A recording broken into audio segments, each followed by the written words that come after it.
Farba ñibbi këram loolu moo gën a wóor ci moom moo gën a wóor ci ay kilifaam moo gën a wóor ci sénégalais yi nañu bàyyi Farba mu ñibbi Farba dafa feebar Farba est malade ñun lan lañ fi mën a wax leneen ci ñoom xamuñu ko Farba sa place n'est pas la prison sa place n'est pas une maison fermée Farba sa place c'est à l'hôpital c'est ça la vérité nañ bàyyi ñibbi jàmbur mu ñibbi mais Farba ñibbi këram ñu takkal ko bracelet électrique wala ñu jël ñaari policier teg ko ci buntu këram buy dem faju ji ñu jël ñaari policier ñu ànd ak moom en quoi cela leur dérangerait wala loolu mënu nekk. cela doit. mais attends dafa xanaa xamoon ne am na lu ñu lay fàtte loolu nga dem prison sax moo ko gën a sedd nga nekk sa biir kër ñu takkal la bracelet électronique am na ñoo xam ne dem tëddi prison moo leen ko gënal. on est en train de suivre la volonté des personnes yoo xam ne gëmuñu sax Farba feebar na te Farba il est malade ana l'ordre des médecins du Sénégal luñ ci man mënuñ ci dara. ah ñoom avis lañu mën joxe. mais ils n'ont qu'à donner l'avis là ñu xool ba xam. c'est déjà fait. non l'ordre des médecins seen kii bi seen collectif bi ñu def communiqué. soutenir mais non dafa nànk dafa nànk dama wax la mais c'est des médecins qui ont écrit à 3 reprises que Farba sa place ce n'est pas la prison. loolu lañ leen def la woon foofu la ñuy yem. mais seulement c'est pas le médecin qui prend la décision. non dama ne mais au moins ils peuvent apporter un soutien à Farba dire que nos collègues ne peuvent pas prendre une telle décision considérer que telle sa place parce qu'il est malade pour des raisons médicales ngeen ignorer ko du mooyu ko mais kon xanaa ñoom kon seen recommandation ak seen conseil amul njëriñ lan moo tax on leur avait consulté c'est pour qu'ils donnent des avis d'experts un avis d'expert on le respecte man loolu laa gëm. c'est un avis. non mais c'est un avis mais il faut que mais on l'avait fait gratuitement voilà quand on a consulté ces médecins dañu leen consulter nii rek pour xam lan mooy seen avis sur le maanaam par rapport à la santé de Farba loolu ça ne devait pas avoir une conséquence. man li nga leen di laaj laa d'accord c'est-à-dire médecin bi li mu mën mooy joxe son avis bu ñu ko solliciter. mais sa responsabilité s'arrête là. maintenant la liberté de Farba dépend du juge. waaw loolu laa wax dama ni. ka déglu leen baax fu may waxee. dama ni quand on a demandé l'avis du médecin c'était pourquoi bu ñuy laaj médecin bi avion pour lan la woon c'était pour certifier. Est-ce que réellement Farba est malade ou pas est-ce que réellement Farba place am war na mën a toog prison wala déet léegi avis boobu bu dee dañ koy consulter nii après du am benn effet du joxe benn conséquence ban njëriñ la am kon jarul ñu leen di laajte seen avis man loolu laa gëm quand on demande l'avis d'un expert c'est pour que mu am conséquence mu am suite bi mooy ñoom ñi nga xam ne ñoo téye Farba ñoo xam ne dëgg kii dafa feebar dañ ko war a atte dañ ko war a génne mu ñibbi këram ensuite lépp li nga xam ne moo war a nekk rouage administratif judiciaire maanaam bracelet électronique peut-être ñu jël policier teg ko ci buntu këram wala sax buy dem ay policiers ñoo koy topp ci avion bi mais ñu def ko bu tànnee ñu delloowaat ko prison man loolu laa gëm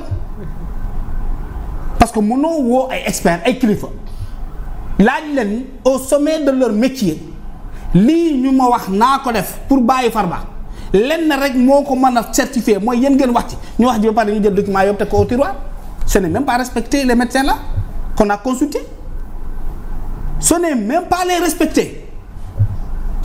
Fatima loolu mooy la vérité on ne leur a pas consulté pour que loolu mu bañ a am suite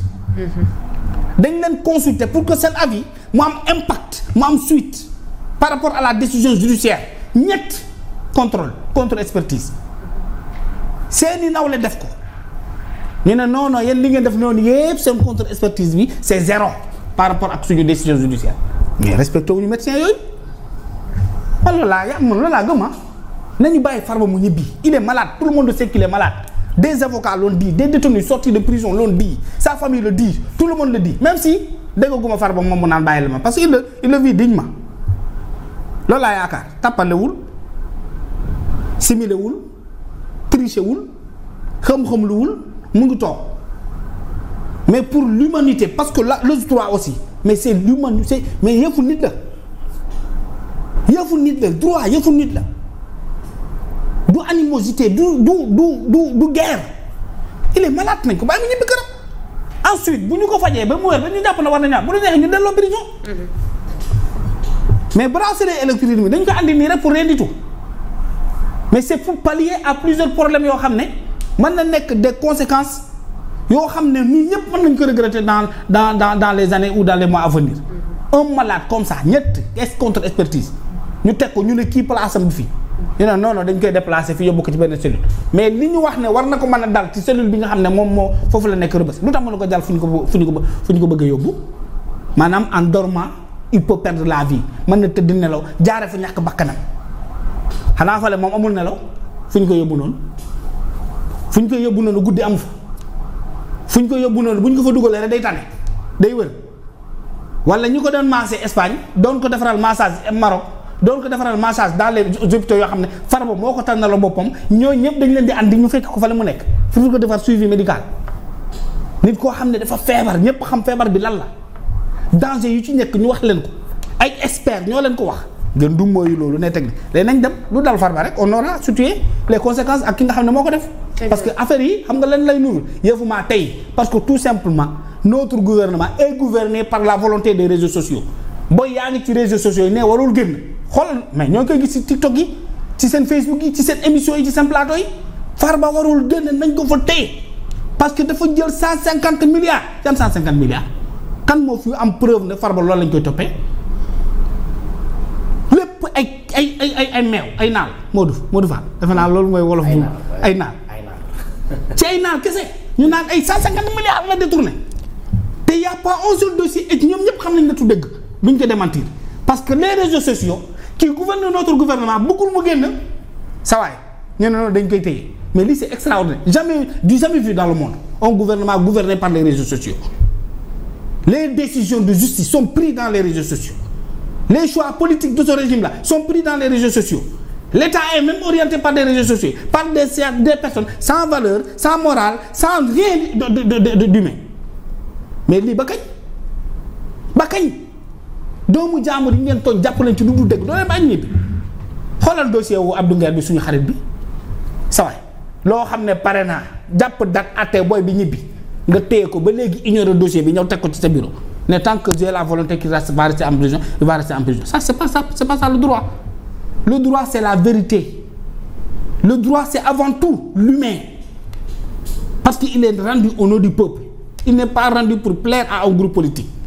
et tant qu'on va rester dans ces principes-là Sénégal sa paix ce n'est pas pour aujourd'hui et ce n'est pas encore pour demain. Très bien Modou ba tey ci mbirum Farba bi la ñuy desandi actuellement dañu ko accordé comme ñu ko pavillon spécial. xam nga Farba Ngom pavillon spécial ci décision justice bi ñaara nekkoon ci kanam mu jàpp wala mu bàyyi mu téye jàpp na ko bàyyi mu téye wala mu bàyyi benn bu ci nekk moom mooy mu soit te yóbbulu pavillon spécial nag ba tey kaso la kay bu mag génn goo ci kaso bi waaye man dafa am côté bu ma ci bëgg a waxee mooy Farba li ko dugaloon kaso Ousmane Sonko moo dem Fuuta ne bu leen woteel Farba ñu ne ko lu tax mu ne bu ngeen ko woteelee bu demee assemblée dañ ko fay fekk dootul nekk député ñu yóbbu ko prison bés naka tey lay mujjee campagne ci la waxee na waajoo ji yor mallette bi wër di joxe xaalis fii ci Fuuta muy Farba Ngom Farba kase feebarul ci kaso bi de waaye feebaru Farba kase la réew mi di waxtaanee xam nga lu war a loolu diwa nga ne di ñëw yàllaa koy def ci jàmm Farba de man gëm naa ni mu ne ci kaso bi feebar ba ñuy waxtaanee feebaram gënalu ko xam nga lu gënal Farba mooy mu desoon ci kaso bi ak wér-gi-yaramam ba bis bu rafet jot ñu ibbi projet mu ànd ak wér-gi-yaramam ay mbokkam taxaw ay avocatam taxaw avocat yi défendre état bi taxaw ay noonam taxaw ay soppeem taxaw bu setee wecc ay noonam sëngéem bu taqi rip ay soppeem sëgg te ki taxaw ne mën na maa joxe lépp ci sama alal caution dem bañ a dem kaso pour ngeen jàpp datu procès àtte kooku jàpp naa ni wóolu na boppam